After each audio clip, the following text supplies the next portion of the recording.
wife says to me all the time, she's like, you're such a home bag. Because I guess coming up in DC, man, I saw a lot. And I was like, I guess to protect myself, get away from DC, stay in the house. Yeah. You know what I mean? And I'm just always in the house.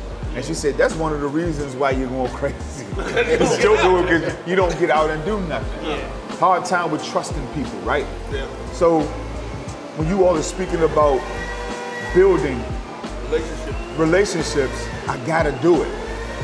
Because it's not healthy to just stay in one spot, man. You know, it's just not healthy, man. But in the old days, on Sunday, they had a men's Sunday school class, a women's Sunday school. And so what happened to me when I first came out of the world and I gave my life to Christ, the next day they said, look, you have to associate yourself with something spiritual in the church. Yeah. Today they got security teams and all that. They didn't have that stuff when I was coming through. So they put me in a brotherhood where we sat around these brothers once a week and talked about things like we're talking about now. And that helped me to identify, because I'm young out of Howard, I'm fresh. Right, who you can go to. Yeah, and I network with them brothers. I want to shift with the time that we got left at the coffee shop. PJ's has been outrageously kind for letting us come in and grab a place where we can break bread and we can hang together. And so we definitely, again, just want to give a huge shout out to PJ's in Bowie. Black-owned coffee shop in the neighborhood. Come check them out. But in the time that we have left, I want to talk about one other area that I know is huge for men, and that is sexual temptation.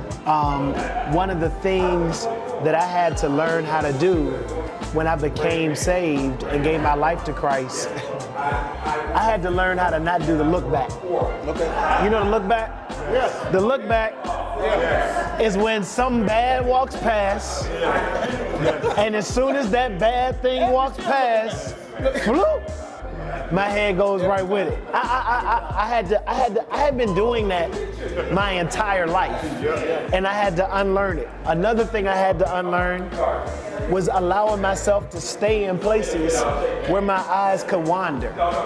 Sexual temptation is something we face each and every day. How do we get a handle on that? Well, one of the things that we look at with the sexual temptations, we got to remember that this is nothing new according to the Bible. And so when we look at the fiery darts of Satan, the number one fiery dart of Satan is sexual promiscuity. But the sexual promiscuity thing, it comes from desire.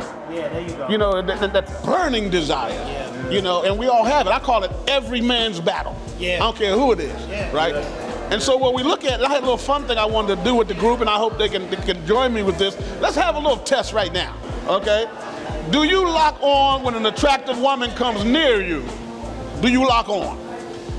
Do you masturbate to images of other women?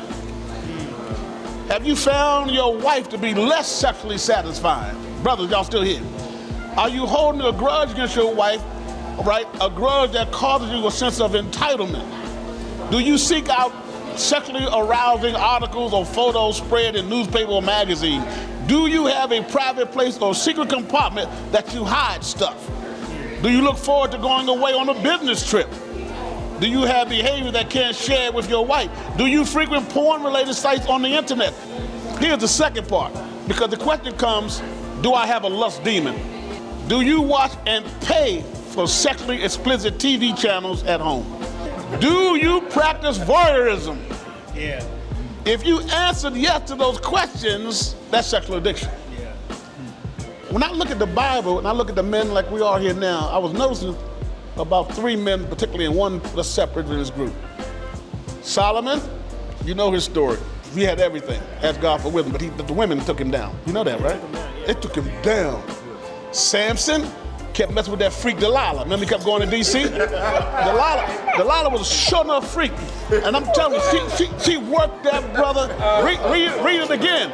The Bible said he fell asleep down there. Read it again, Pastor. He fell asleep in her lap. Come on, y'all ain't ready. And then you got Samson, Solomon, and David. All 3 of those men were involved in sexual temptation, sexual promiscuity. But who wasn't? Joseph. Yeah. And Joseph, the woman was after him. See, sometimes it ain't you chasing the woman. Brothers, y'all hear me? A woman can chase you. And what I learned in my young life, you got to be prayed up for this next thing I'm going to say. A woman can almost get a man if she wants him.